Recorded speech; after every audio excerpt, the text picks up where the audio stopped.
Hoy vamos a analizar un libro que pone sobre la mesa una pregunta bastante dura. ¿Cómo es que una promesa de cambio radical para México terminó, en palabras del autor, sintiéndose como una traición? Para empezar, el libro nos sitúa justo en la noche del 1 de julio de 2018 y la describe no como una noche cualquiera, sino como una verdadera catarsis para el país, un momento en el que la esperanza, literal, se podía sentir en el aire. Y bueno, ¿de dónde venía todo ese sentimiento? Pues de una victoria en las urnas como nunca antes se había visto.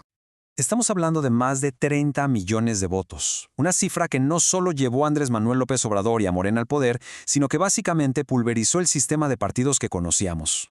Ojo, porque el mandato era clarísimo. No se trataba nada más de un cambio de gobierno.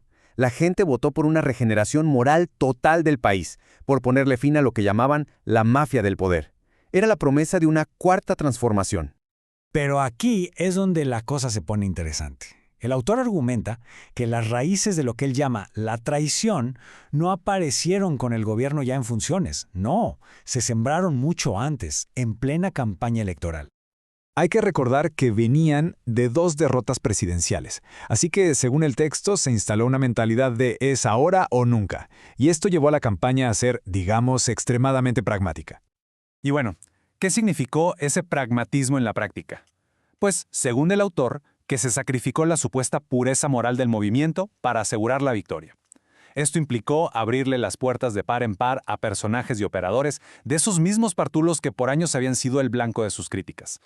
Justo esta estrategia es la que, para el autor, nos lleva a la primera gran contradicción, una que además fue muy visible, del nuevo gobierno. A ver, recordemos la promesa original, una ruptura total con los políticos corruptos del pasado. El gran gancho del movimiento era precisamente ese, que por fin llegaría gente nueva, gente limpia. Y para ilustrar esta contradicción, el libro pone sobre la mesa un caso que es emblemático, el de Manuel Bartlett. Se trata de una figura clave del viejo régimen priista, el del autoritarismo de los 80s, el arquitecto de la famosa caída del sistema del 88, que es considerado el primer gran fraude electoral contra la izquierda. Incluso hay documentos en Estados Unidos que lo señalan por el caso del asesinato del agente de la DEA, Kiki Camarena. Y esta persona fue nombrada nada menos que director de la CFE. Entonces, ¿cómo se justifica algo así? El libro propone un concepto interesante. Lo llama el dogma de la purificación. Es como una especie de bautismo político, donde el simple hecho de unirse al nuevo movimiento borraba supuestamente todos los pecados del pasado. La narrativa no era de hipocresía, sino de reconciliación. Bueno, y de ahí, el análisis avanza para ver cómo este pragmatismo inicial se habría convertido en una especie de tolerancia a la corrupción, pero ahora dentro del autodenominado gobierno honesto. Y para ejemplo, un botón, Segalmex, una agencia creada, en teoría, para ayudar a la gente más pobre del campo.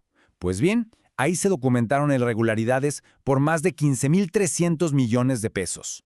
Para que nos demos una idea de la magnitud, el libro señala que este presunto fraude en Segalmex, con compras fantasma e inversiones ilegales, fue incluso más grande que la famosa estafa maestra del gobierno anterior. Pero lo que resalta el autor es el manejo de la situación. Mientras decenas de funcionarios de bajo nivel sí enfrentaron cargos, a quien dirigía la agencia, descrito como un amigo del presidente, se le calificó de ingenuo y simplemente se le cambió a otro puesto. A raíz de escándalos como este de Segalmex o el de la Casa Gris del hijo del presidente, el libro sostiene que se empezó a notar un patrón, una especie de manual de comunicación para enfrentar las crisis. Primero, negarlo todo, con el clásico «no somos iguales». Segundo, si la evidencia es demasiada, crear una realidad paralela, la famosa frase de «yo tengo otros datos», aunque nunca se presenten. Y tercero, atacar al mensajero, desacreditar a los periodistas o a los críticos, llamándolos mercenarios o conservadores. Ahora, este mismo enfoque de, digamos, confrontación y pragmatismo, el autor argumenta que también se aplicó a lo que sería la joya de la corona del gobierno, su política social. Aquí se plantea un choque de visiones. Por un lado, se abandonaron los programas que pedían corresponsabilidad, o sea, que la gente cumpliera con algo, como llevar a los niños a la escuela o a revisiones médicas. Se acabó también con una infraestructura de servicios como refugios o guarderías. Y a cambio, ¿qué se implementó? Transferencias de dinero directas sin condiciones. El libro argumenta que esto crea una relación directa entre el presidente y el ciudadano, sí, y da un alivio económico inmediato a millones, pero que podría priorizar la lealtad electoral por encima del desarrollo a futuro. Y bueno, ¿de dónde salió el dinero para todo esto? según el texto, de desmantelar, literalmente, el sistema anterior. Por ejemplo, desapareció el Seguro Popular, que daba cobertura a más de 50 millones de personas, y eso generó una crisis de medicinas. Se cerraron las estancias infantiles, afectando a miles de madres trabajadoras. Y se eliminó el Fonden, el Fondo para Desastres, dejando a lugares como Acapulco totalmente vulnerables cuando pegó el huracán Otis.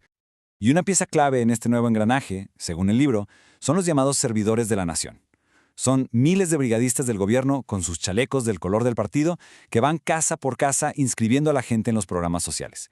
Y su labor, se argumenta, es reforzar constantemente la idea de que ese apoyo viene directamente del presidente. Esto borra la línea entre lo que es ayuda del gobierno y lo que es propaganda de partido.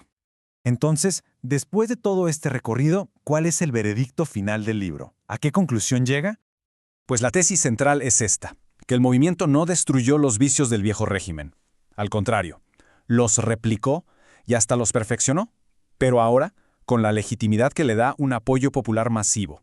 Y ahí, según el texto, radica la gran tragedia, que un movimiento que nació para cambiarlo todo terminó reforzando el sistema que juró combatir.